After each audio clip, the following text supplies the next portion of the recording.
find you well.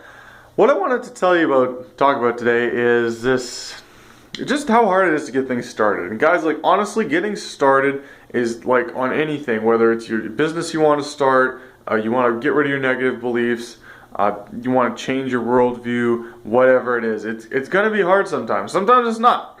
Sometimes it's just going to come naturally. And in that case, awesome.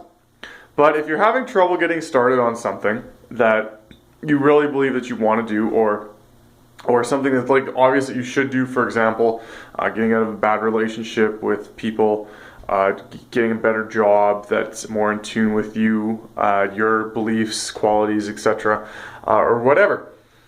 I think the first thing we kind of run into, is I think we have a bit of a natural resistance to change in humans, and I think this has to do with it's your body because your body knows how to handle what it's doing, right? Your body knows that it's going to survive what you've been doing, but it doesn't know what change is going to look like necessarily.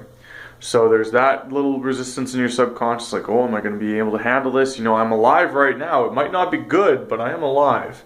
And there's a part of your brain that is, dedicated to just keeping you alive.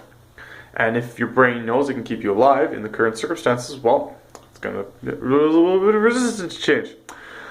Also, I think it's a bit of an evolutionary development, because if there's a resistance to change, you're going to have to really consider and think about it before you make that change, and that's going to help you weed out bad decisions, right?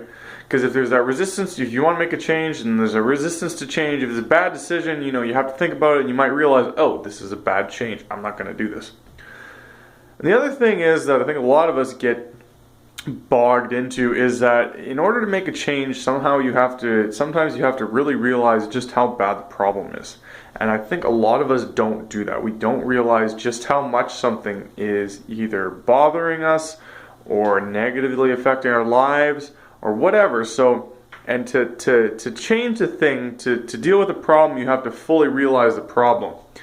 And like I said, if you haven't been dealing with the problem properly, that realization can be a lot to handle. But it's funny because usually it's not the realization that's a lot to handle, it's your emotional response to realizing the facts that is a lot to handle. And sometimes other people's reaction to it too, don't get me wrong, but a lot of the time it's your reaction, or you're worried about other people's reaction. And I've talked before about how important it used to be for us to be cohesive as societies.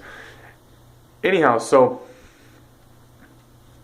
if you're running into a roadblock when you're trying to change, realize that, yeah, you have internal resistance to it. Your body knows it can handle itself as it is, so it's going to resist the change. It doesn't know what's going to happen. There might be a little bit of an evolutionary process in which your body kind of resists change in order to make sure that it's a good change. And also, you're worried about your emotional response to realizing the full extent of the problem, or the hard work required to change it. And guys, really think about those things. All of those are bullshit.